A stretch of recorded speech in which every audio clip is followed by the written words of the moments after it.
এই বিজনেসটা বন্ধ করে দেব। একদম পুরোটা ফ্লপ, কাস্টমার তো একদম নেই, কিভাবে ব্যবসা চলবে সেইটাই আমরা চিন্তা করতে পারছি। আগে যদি 10% হতো, এখন তার 2% হয়। আলিপুর চিড়িয়াখানাতেও নেই একজনও বাংলাদেশি পর্যটক। টুরিস্ট প্লেস আছে, এখানে যদি টুরিস্টরা না আসে তো একটু চাপ পড়বে। কলকাতার এই ভিক্টোরিয়া পার্কে একজনও বাংলাদেশি পর্যটক নেই। মোদিবাবুর উপরে ভরসা, মোদিবাবু যা বলবে সেটাই হবে। সব থেকে ভালো দিদি ছিল ওখানে প্রধানমন্ত্রী। জানুয়ারিতে যদি এখন ভিসাটা শেষ হয়ে যায়, তাহলে যদি নতুন ভিসা না দেয় তাহলে তো প্রবলেম। একটা পচা আলুর জন্য সব আলুকে তো দোষ দিয়ে লাভ নেই। সব বাংলাদেশ মানে ভারত বিরোধী, সেটা কিন্তু নয়। তারপরে আগস্টের পর থেকে তো অবস্থা খারাপ, কবে ভিসা দেবে তার আশায় বসে আছি।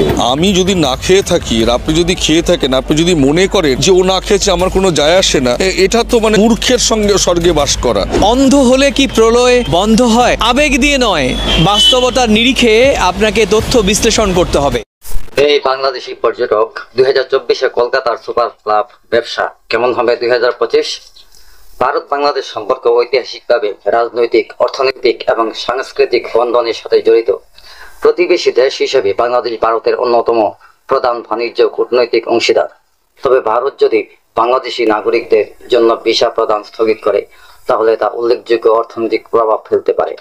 প্রতি বছর লাখ লাখ বাংলাদেশি চিকিৎসা, শিক্ষা, পর্যটন এবং ব্যবসার জন্য ভারতে যান। এই খাতগুলি ভারতের অর্থনীতির জন্য গুরুত্বপূর্ণ। 2022 সালে ভারত চিকিৎসা পর্যটন থেকে আনুমানিক $6 বিলিয়ন উপার্জন করেছে, যেখানে বাংলাদেশি রোগীরা সংখ্যাগরিষ্ঠ। বছরে 2 কোটিরও বেশি বাংলাদেশি নাগরিক ভারতীয় হাসপাতালে চিকিৎসার জন্য যান।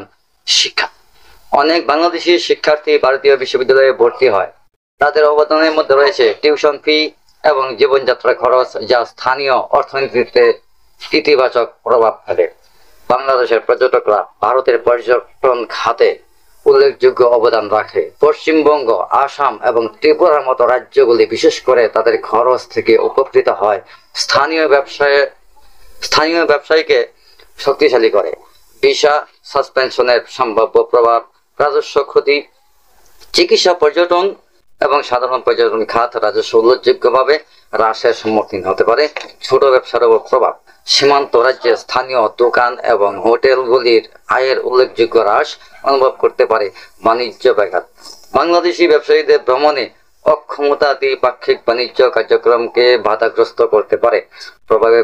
প্রভাবের পরিসংখ্যানগত বিশ্লেষণ, ভারতের 50%-এরও বেশি মেডিকেল টুরিস্ট আসে বাংলাদেশ থেকে। বাংলাদেশি পর্যটকরা পশ্চিমবঙ্গের অর্থনীতিতে প্রায় 1 কোটি অবদান রাখে। 2022 সালে ভারত ও বাংলাদেশের মধ্যে দ্বিপাক্ষিক বাণিজ্যের পরিমাণ ছিল $18 বিলিয়ন, যার 70% পণ্য বাংলাদেশি ব্যবসায়ীদের দ্বারা স্থলপথে পরিবহন করা হয়। উপসংহার হিসাবে, বাংলাদেশিদের জন্য ভিসা স্থগিত করা ভারতের অর্থনীতিতে, বিশেষ করে স্বাস্থ্যসেবা, পর্যটন এবং সীমান্ত রাজ্য বাণিজ্য খাতে অবিলম্বে বিরূপ প্রভাব ফেলতে পারে। দুই দেশের মধ্যে অর্থনৈতিক ও সামাজিক সম্পর্ক রক্ষার জন্য এই ধরনের পদক্ষেপ বাস্তবায়নের আগে সতর্কতামূলক আলোচনা ও বিশ্লেষণ অপরিহার্য। আসুন আমরা ভারতীয় মিডিয়া, ভারতীয় সাংবাদিক সুব্রত আচার্যের রিপোর্ট থেকে বিষয়টা পুরোপুরিভাবে জেনে আসি। 2024 বছরটি অনেক ঘটনাকে সাক্ষী রেখেই চলে যাচ্ছে। এই বছরে প্রতিবেশী ভারত ও বাংলাদেশে জাতীয় দুটো নির্বাচনও অনুষ্ঠিত হয়েছে এবং এই বছরে বাংলাদেশে ছাত্র জনতার গণ অভ্যুত্থানের মধ্য দিয়ে বিদায় নিতে হয়েছে শেখ হাসিনা সরকারকে। ভারত বাংলাদেশের মাঝে সবচেয়ে আলোচিত বিষয় ছিল এবছর ভারত বাংলাদেশি পর্যটকদের ভিসা বন্ধ রাখা। বছরের শেষ দিন পর্যন্ত সরকারিভাবে ঠিক কবে নাগাদ বাংলাদেশি পর্যটকদের জন্য ভিসা ব্যবস্থা আবার স্বাভাবিক করবে সে বিষয়ে পরিষ্কার করে কোনো তথ্য প্রকাশ করেনি দিল্লি। প্রিয় দর্শক, আমি এই মুহূর্তে রয়েছি কলকাতা প্রেস ক্লাবে এবং কলকাতা প্রেস ক্লাবের কয়েকজন সাংবাদিকের কাছে জানতে চাইবো এই ভারত বাংলাদেশের মধ্যে চলমান যে অসহিষ্ণুপূর্ণ সম্পর্ক এবং এই 2024 সালের পর এই রাত পোহালেই 2025 তারা ঠিক কিভাবে 2025-এ ভারত বাংলাদেশের সম্পর্ককে দেখতে চায়। চলুন তাহলে দর্শক তাদের কাছ থেকে জেনে নেই তারা কিভাবে এই সম্পর্কটাকে পর্যবেক্ষণ করছেন। আসলে মানে এই মুহূর্তে দাঁড়িয়ে এর উপায়টা কি, সম্পর্ক কি আর স্বাভাবিক হবে না? তুমি কি দেখো, আমি শুধু একটা কথা বলি, ভিসা দেবো না দেওয়াটা না, এটা কোনো একটা জায়গাতে মনে হচ্ছে কোথাও যেন একটা এটা বাধাটা সরে যাওয়া উচিত। আবার বললাম, প্রচুর মানুষ এখানে চিকিৎসার জন্য আসেন, প্রচুর মানুষ এখানে অনেক কাজে আসেন, তাদের আমাদের অনেক আত্মীয় বাংলাদেশে আছে, বাংলাদেশের মানুষের অনেক আত্মীয় আমাদের এই পশ্চিমবঙ্গে আছে। ভিসা দেওয়া নেওয়াটা হয়তো সাময়িক কারণে বন্ধ আছে, কিন্তু আমি বলবো এটা একটা অবসান হওয়া উচিত। ভিসা দেওয়া হোক, সেইভাবে ভিসা দেওয়া হোক যাদেরকে মনে হচ্ছে যে একটা পচা আলুর জন্য সব আলুকে তো দোষ দিয়ে লাভ নেই। আমরা কোথাও যেন একটা করে ফেলছি যে সব ভারতীয় মানে বাংলাদেশ বিরোধী বা সব বাংলাদেশ মানে ভারত বিরোধী, সেটা কিন্তু নয়। এরকম প্রচুর বাংলাদেশি আছেন, বাংলাদেশি ভাইয়েরা আছেন, বাংলাদেশি বোনেরা আছেন যারা কিন্তু ভারতবর্ষকে ভালোবাসেন, পশ্চিমবঙ্গে ভালোবাসেন, তাই তারা আসতে চায়। আমি বলবো এই ভিসা দেওয়া নেওয়াটা একটু দুই সরকারেরই ভাবা উচিত যে ভিসা দেওয়া নেওয়াটা এটা যে ইমিডিয়েট চালু করা যায়। সাধারণ মানুষকে ভিসা বন্ধ করে দেওয়া, দুই দেশে সাধারণ মানুষের ভিসা বন্ধ করে দেওয়াটা কোথাও যেন একটা মনে হচ্ছে এই সম্পর্কটাকে আরও তেতো করে দিচ্ছে। আমি চাইবো আজকে সন্ধ্যে থেকে আমরা আবার সেই আগের মতো বাংলাদেশে ফিরে যাই, আবার বাংলাদেশের ভাইরা পশ্চিমবঙ্গে আসুক, তাদের ভিসা সমস্যা মিটতে যাক, আমাদেরকেও যাতে বাংলাদেশে যাওয়ার ভিসা দেওয়া হোক। তুমি 2024 আমি চাইছি না, আমি বলছি আজকে থেকেই আবার সেই বাংলাদেশে আমরা ফিরে যাই। আচ্ছা, আমি কি সরাসরি দুটো প্রশ্ন করবো। একটা হচ্ছে, আপনি কি মনে হয় যে সত্যিকার অর্থেই ভারতের অর্থনীতিতে বাংলাদেশি পর্যটকরা না এলে ক্ষতি হবে? অবশ্যম্ভাবী। এটা ভারতবর্ষের উত্তর পূর্বাঞ্চলে যে কটা রাজ্য, মূলত কে কি বলছে জানি না, ক্ষতি তো অবশ্যই হবে। আমি জানি কলকাতার মার্কিউ স্ট্রিটের কিছু বিজনেসম্যান আছেন, অনেকে বলছেন যে কলকাতার মার্কিউ স্ট্রিটের 200 দোকান বন্ধ হয়ে গেলে হোক না, কিন্তু সামগ্রিকভাবে ভারতের নাকি অর্থনীতির কোনো ক্ষতি হচ্ছে না। আসলে এইটা কি সত্যিকার অর্থে কোনো বাস্তবচিত দাবি? দেখুন, আমি যদি না খেয়ে থাকি আর আপনি যদি খেয়ে থাকেন, আপনি যদি মনে করেন যে ও না খেয়েছে আমার কোনো যায় আসে না, এটা তো মানে মূর্খের সঙ্গে স্বর্গে বাস করা। কলকাতা শহরে 200 দোকানদারের সঙ্গে আপনি যদি 5 জন করে ইনভলভ করেন, হোটেল ব্যবসা, এক একটা হোটেল ব্যবসায় 50টা করে ইনভলভ থাকে, মালিক কতদিন চালাবে? করোনার প্রাদুর্ভাবে চালিয়ে পেরেছে, কিন্তু যদি পর্যটক না আসে, আপনি জানেন যে কলকাতা থেকে পেট্রাপোল বেনাপোলে কত ব্যবসায়, মানি এক্সচেঞ্জে কত ব্যবসা ইনভলভ আছে, তারা না খেয়ে মরবে। তাদের একটা মানুষ একটা অলরেডি তারা না খেয়ে অলরেডি মরতে শুরু করেছে, কারণ ইতিমধ্যেই তো বাংলাদেশ থেকে পর্যটক আসা প্রায় বন্ধের মুখে। অলমোস্ট জানুয়ারি 10 তারিখ পর্যন্ত আর একজন বাংলাদেশি পর্যটককেও দেখা যাবে না, মেডিকেল ভিসা ব্যতীত। আমরা এর উদাহরণ তো দেখেছি, আমরা করোনার সময় আমরা উদাহরণ দেখেছি। সেইটার আমি যদি কিছু অংশ দেখি যে যারা একটা ভিউজ পর্যটকের ওপরে, যাদের ব্যবসা সমস্ত কিছু, পরিবহন, খাদ্য, হোটেল, জামা কাপড়, এত কিছু ব্যবসা, মানি এক্সচেঞ্জ, আপনি জানেন মার্কিউ স্ট্রিটে যে মোবাইলের সিম বিক্রি হয়, তার সমস্ত কিছু দেখে সেটাও বন্ধ। তো এটা যদি সম্পূর্ণ বন্ধ হয়ে যায়, একটা মানুষ 10 বছর ধরে একটা ব্যবসার সঙ্গে রয়েছে, সেটা টোটাল যদি ক্লোজ ডাউন হয়ে যায়, তাকে আবার সেই জায়গাটা ফিরে পেতে অনেক সময় করতে হবে, অনেক লড়াই করতে হবে। 2024 শেষ, 2025-এ কিরকম দেখতে চাচ্ছেন ভারত বাংলাদেশের সম্পর্ক? আমি কলকাতার একটি ছেলে, রাজ্যের একজন সচেতন নাগরিক, পেশায় সাংবাদিকতা করি প্রায় 20 বছর ধরে আন্তর্জাতিক সংবাদ সংস্থার সঙ্গে। আমি বলবো কোনো দেশের ক্ষেত্রে এই জাতীয় পরিস্থিতি প্রতিবেশী রাষ্ট্রের সঙ্গে কখনোই হওয়া উচিত, কিন্তু এই সমস্যার সমাধানের জন্য আমি বারবার অনুরোধ করব দুদেশের যারা রাষ্ট্রনায়ক রয়েছেন, নেতৃত্বে যারা রয়েছেন, তারা এর একটা সদর্থক ভূমিকা নিয়ে প্রতিবেশীর সঙ্গে যে সম্পর্ক হওয়া উচিত সেই জায়গাটায় তারা সদর্থক ভূমিকা নেবেন, এই আশা রাখি 2025-এর জন্য। সেপ্টেম্বর মাসে ভারতে যে পরিমাণ বাংলাদেশি পর্যটক এসেছিলেন, অক্টোবরে সেই পরিমাণ থেকে প্রায় অর্ধেকে কমে যায়। আবার অক্টোবর মাসে যত সংখ্যক বাংলাদেশি পর্যটক ভারতে পা রেখেছিলেন, নভেম্বরে সেই সংখ্যাটাও কমে দাঁড়ায় প্রায় অর্ধেকে। আগস্টের আগে গড়ে প্রায় প্রতিদিন 6 থেকে 7 হাজার বাংলাদেশি পর্যটক আসতেন ভারতে, আর এখন সেই সংখ্যাটি কমে দাঁড়িয়েছে মাত্র দিনে 5 থেকে 700-তে। আমি এই মুহূর্তে রয়েছি কলকাতার অন্যতম পর্যটকদের জন্য দ্রষ্টব্য ভিক্টোরিয়া পার্কে। প্রিয় দর্শক, আপনারা জানেন যে প্রতি বছর এই ডিসেম্বরের শেষ সময়ে লাখো লাখো দেশি বিদেশি পর্যটক আসেন এই ভিক্টোরিয়া পার্ক, আর এই মোট পর্যটকদের মধ্যে সরকারি হিসেব বলছে 20% পর্যটক আসেন প্রতিবেশী দেশ বাংলাদেশ থেকে। যেহেতু এই মুহূর্তে ভারত সরকার বাংলাদেশি কোনো নাগরিককে ভিসা দিচ্ছে না, সে কারণে কিন্তু এবছর এই ভিক্টোরিয়া পার্কে যে সব মিলিয়ে যে পর্যটকদের ভিড়, সেটা কিন্তু অনেকটাই কম, এমনটাই দাবি করছেন এই ভিক্টোরিয়া পার্কের সঙ্গে যারা রয়েছেন সেই সংশ্লিষ্ট কর্মকর্তারা।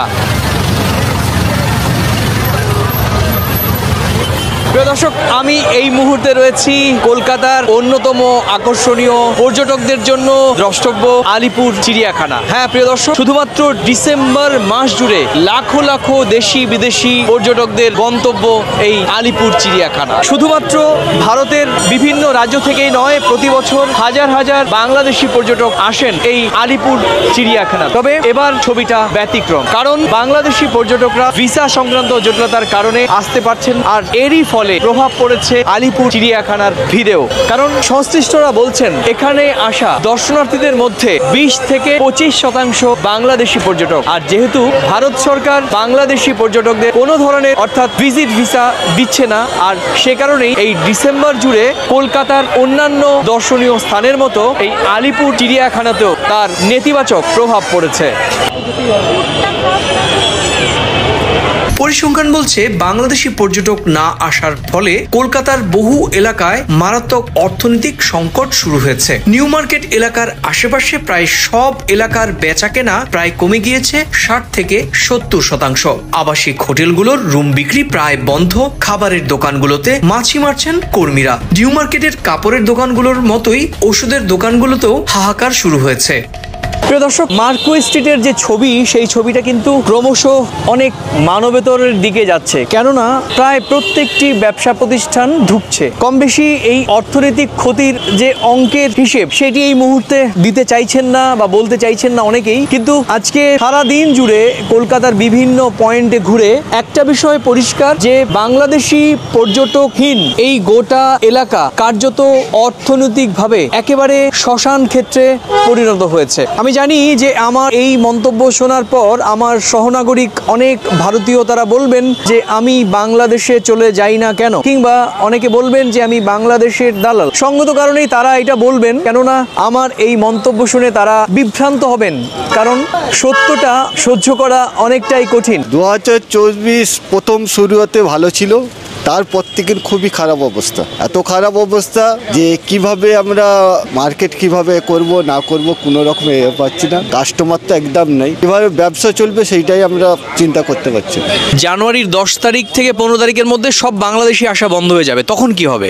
তখন চিন্তা ভাবনা আলাদা করতে হবে। তখন আর কাস্টমার না আসলে আমরা দোকান খুলে কি করতে, তখন অন্য চিন্তা ভাবনা, অন্য ব্যবসা আমাদের লাইন রাখতে হবে। তার মানে দোকান এই দোকান বন্ধ হয়ে যাবে, এই দোকান বন্ধ হয়ে যাবে, কিছু করার নেই। 2025 কেমন হতে পারে? 2025 আশা করি তো ভালো হওয়া উচিত, কিন্তু যা বর্তমানে যা অবস্থা দেখতে পাচ্ছি মনে হচ্ছে ভালো হবে না। 2025 কেমন যাবে বলে মনে হয়? 25-এ মোদিবাবুর উপরে ভরসা, মোদিবাবু যা বলবে সেটাই হবে। এখন ভিসা আটকে রেখে দিয়েছে, এবার যদি মোদিবাবু আবার ছাড়পত্র দেয় তাহলে হবে। 24-এ কেমন গেল? 24-এ প্রথমের দিকে ভালোই গেছিলো, এই আগস্ট মাস থেকে খারাপ যাচ্ছে। আগে যা বিক্রি হতো তার 2% এখন হয়, আগে যদি 10% হতো এখন তার 2% হয়। এখানে মোটামুটি পুরো হোটেলই বন্ধ আছে, লোকজন নেই। কি হবে পরিস্থিতি 2025-এ কি হবে? अब দেখা যাক, ওখানে পাসপোর্ট পালে তো লোক আসবে, ভিসা দিচ্ছে না। আমরা তো বলবো সব থেকে ভালো দিদি ছিল ওখানে, প্রধানমন্ত্রী লোককে ভিসা দিচ্ছিল, হার দেশ যাচ্ছিল। এখন তো ভিসা ওদের পাচ্ছে না, তো যাবে কোথায়? জুলাই মাসে ভিসা পেয়েছেন, তাদের তো ভিসার মেয়াদ শেষ হবে জানুয়ারির 10-15 তারিখের মধ্যে। এরপর কি হবে? এরপর কিছু হবে না। বিজনেসটা এখন বাংলাদেশের জন্য এখন আমি ট্রাভেল এজেন্সি করে বসে আছি, এই বিজনেসটা বন্ধ করে দেবো, অন্য বিজনেসটা স্টার্ট করব। তাহলে যেটি আমি আগে শুরু থেকেই বলছিলাম, যে আমি যখন এর আগে আরও প্রথম ভিডিও করেছিলাম, তখন অপ্রত্যাশিতভাবে এই ব্যবসায়ী এই মুহূর্তে বলছেন যে এই মুহূর্তে যা ব্যবসার পরিস্থিতি, তাতে জানুয়ারি মাস পর্যন্ত তার এই ব্যবসা, অর্থাৎ তার এই ব্যবসার ক্যারেক্টার অথবা ব্যবসার ধরন বা ব্যবসার বিষয় সাবজেক্ট, সেইটি পাল্টে যাবে। অর্থাৎ তিনি এই ট্রাভেলের যে ব্যবসা করেন, রেলওয়ে অথবা বিমান সংস্থার টিকিট সেল করেন, সেই ব্যবসা উনি বন্ধ করে দেবেন এবং তারপর হয়তো এখানেই নতুন কোনো ব্যবসা শুরু করবেন। 2024 কেমন ছিল? 2024 তো যে পর্যন্ত ভিসা ছিল মোটামুটি ভালোই ছিল।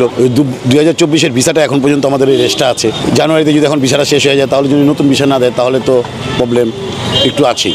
এই হলো ব্যাপার। আমার কি মনে হয় 2025 কেমন যাবে? যদি ভিসা পেয়ে যাই তাহলে তো ঠিক আগের চেয়ে তো বেশি ভিসা পাবে। যদি ভালোভাবে ভিসা দেয় তাহলে আরও অনেক লোক আসার জন্য অপেক্ষায় আছে বাংলাদেশি। যদি না হয় তবে তো অনেক প্রতিষ্ঠান তো শুনেন কারোর জন্য কোনো কিছু বসে থাকে না, আমাদের ইন্ডিয়াটা অনেক বিশাল বড়, ঠিক আছে, একটা না একটা বিকল্প ব্যবস্থা হয়েই যাবে, এটার জন্য কোনো প্যারা নেই, ঠিক আছে। বিজনেস যখন করি একটা ব্যবসা না একটা ব্যবসা তৈরি করে নিতেই পারবো, আর কোনো ব্যাপার নেই।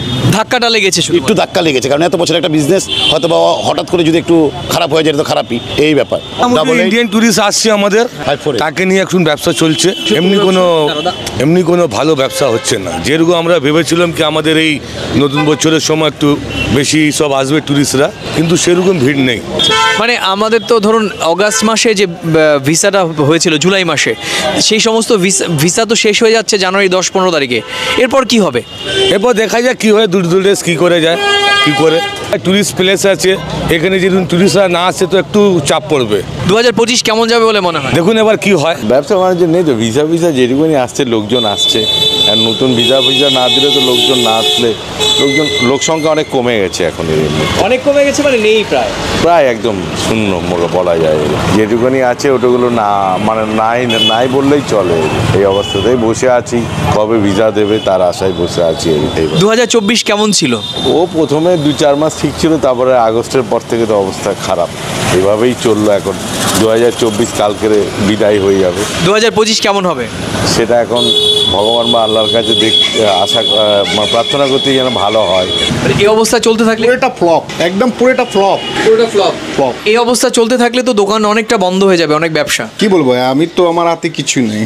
তো দেখেন কি হয়েছে, এখন তো 5 মাস থেকে অ্যাটলিস্ট 5-6 মাসে হয়ে গেছে বাংলাদেশ থেকে কোনো ভিসা ইস্যু হচ্ছে না। কন্ডিশনটা অনেক খুব খারাপ, এটা তো আমি বলতে পারছি না। বলার অপেক্ষা রাখে না, ভারতে বিদেশি পর্যটকদের দ্বিতীয় বৃহত্তম জায়গা বাংলাদেশি পর্যটক। আর বাংলাদেশি পর্যটক যেহেতু এই মুহূর্তে প্রায় শূন্যের কোটায় দাঁড়িয়ে রয়েছে, সেখানে কিন্তু এই খাতে অর্থনীতি রীতিমতো ধুঁকতে শুরু করেছে। অনেকে বলছেন জুলাই মাসের মাঝামাঝি সময়ে যে সমস্ত বাংলাদেশি পর্যটক ভিজিট ভিসা পেয়েছিলেন, তাদের ভিজিট ভিসা কিন্তু জানুয়ারির 10 থেকে 13 তারিখের মধ্যে শেষ হয়ে যাবে। তাহলে এই সমস্ত বাংলাদেশি পর্যটক যারা ভিসা নিয়েছিলেন ওই সময় জুলাই মাসে, তারা কিন্তু আর আসতে পারবেন না। অর্থাৎ 6 মাসের ভিসা পান, ভারত সরকার বাংলাদেশিদের জন্য 6 মাসের ভিসা দেন। তো সেই হিসেবে দেখা যায় যে জানুয়ারির 10 তারিখে সেই ভিসার মেয়াদ শেষ হয়ে যাচ্ছে। আমরা অনেকের সঙ্গে কথা বলেছি, তারা বলছেন যে জুলাই মাসে তারা ভিসা পেয়েছিলেন এবং যেহেতু জানুয়ারির মাঝামাঝি সময় তাদের ভিসা শেষ হয়ে যাবে, তাই একবারের জন্য হলেও তারা ঘুরে গেলেন, কারণ তারা পরের বার ভিসা আর নাও পেতে পারেন। আমি লাস্ট জুলাইতে ভিসা পেয়েছিলাম, এরপরে তো আর যোগাযোগ করিনি, জানিনি। মানে আপনাদের টুরিস্ট ভিসা রাইট, মানে এরপর তো আর ভিসা পাওয়ার সম্ভাবনা নেই।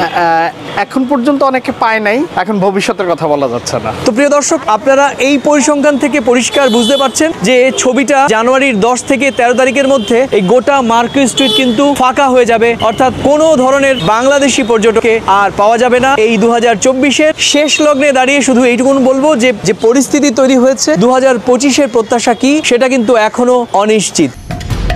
শুধু যে কলকাতার এক অংশের অর্থনীতিতে এই কুপ্রভাব পড়েছে সেটা নয়, বরং প্রভাব পড়েছে পশ্চিমবঙ্গের উত্তরের জেলা শিলিগুড়ি, দার্জিলিংও প্রভাব পড়েছে, দিল্লির হোটেলপাড়া এলাকায় প্রভাব পড়েছে, দক্ষিণ ভারতের ভেলুর, চেন্নাইয়ের মতো মেডিকেল পল্লীতে। একই রকম ভাবে কলকাতার হাসপাতাল পল্লী বলে পরিচিত মুকুন্দপুরের ছবিটাও একই রকম। তো প্রিয় দর্শক, এতক্ষণ ধৈর্য ধরে আমার এই ভিডিওটি দেখার জন্য সবার প্রতি আমার গভীর কৃতজ্ঞতা।